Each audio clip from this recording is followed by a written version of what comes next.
Dragon Ball episode 126. Now, this episode is definitely one of my favorite episodes so far, man, because it features two of my favorite characters, which is Vegeta and Android 17. Now, to start off, we gotta talk about Android 17. Now, I feel like Android 17 is definitely up there in the MVP talks for the Tournament of Power, mainly because he's fighting way above the strength level, especially with him trying to fight Toppo. Now, Android 17 kind of kept a level head, different from Frieza, because obviously Frieza just tries to blitz them.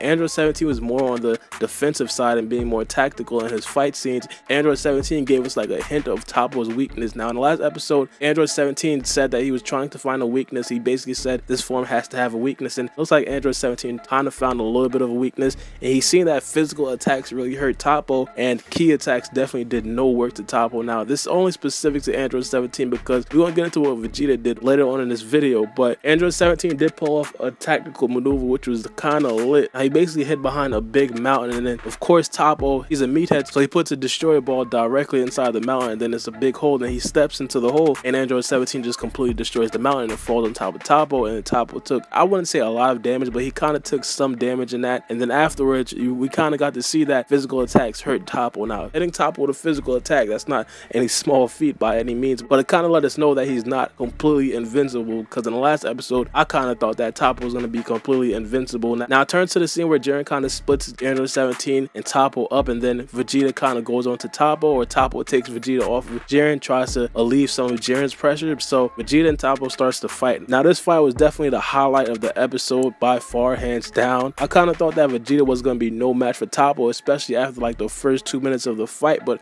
Vegeta quickly turned it around. I have no idea what happened to Vegeta. I'm not sure what snapped off in his mind, but he kind of thought, you know what, I'm not going to let anything go. We seen that flash when Vegeta was kind of daydreaming. He's seen Bulma, he's seen Bulma, he's seen Trunks, and he said he's not going to really let anything go, and he just basically tried to fight Toppo with everything that he had. Now, we kind of got to see the limits of Vegeta's new quote-unquote form, and I thought it was a very improved from what we did see in the last episode. I kind of thought that it was probably going to be on the same level as Kaioken Goku, but it looks like that form did surpass that Kaioken Goku. He completely bypassed the whole destructor energy from Toppo. I feel like they're going to definitely have to explain that to us. One of the big attacks was Vegeta actually kicking Toppo on the leg. Now, we seen that in the preview.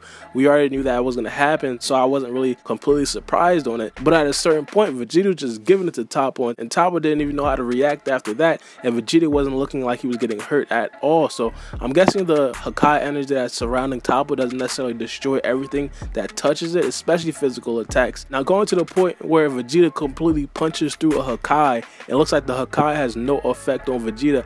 I was kind of surprised on that, and my cousin brought up a great point. It may be the fact that Toppo is not completely a god of destruction, so he hasn't completely mastered the Hakai yet.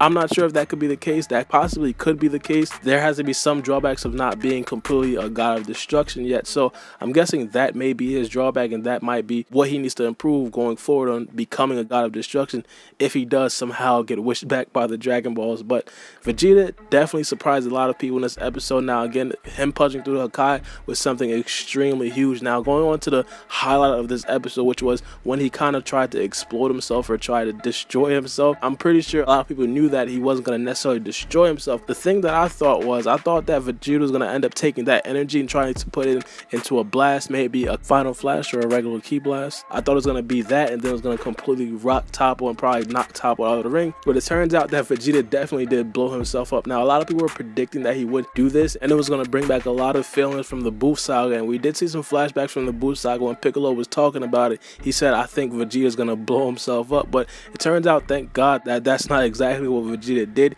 He didn't die from that attack, and I was extremely happy for that. Again, Vegeta is like my favorite character in the whole series, so he basically blows himself up, doesn't kill himself, but he ends up knocking Toppo out of the ring, and I was very happy about that, mainly because we got to see the full power of Vegeta's new form. As you guys know, in the last episode, Vegeta was kind of playing with Jiren a little bit. He didn't necessarily try to showcase his full power, but in this episode, he definitely showcased the full power. He had to. Now, the next episode is going to be extremely crazy. I might make a video preview the next episode. It looks like Jiren is going to finally show his full form. Now, I'm not sure if he's necessarily going to get a different form, just like Toppo did. If he's going to get a destroyer form, hopefully he does. That'll be crazy, but Jiren does look like he's not playing with anybody next episode, especially looking at the preview, but I'm going to save that for the next video I'll probably do on Dragon Ball Super. But let me know what you guys think about this episode in the comment section below, because I really liked it. If I'd rank it out of a 10, I'd probably give it like a 9 out of 10, probably 9.5. 5 out of 10, mainly because 1, it included 2 of my favorite characters, and 2, the animation was great.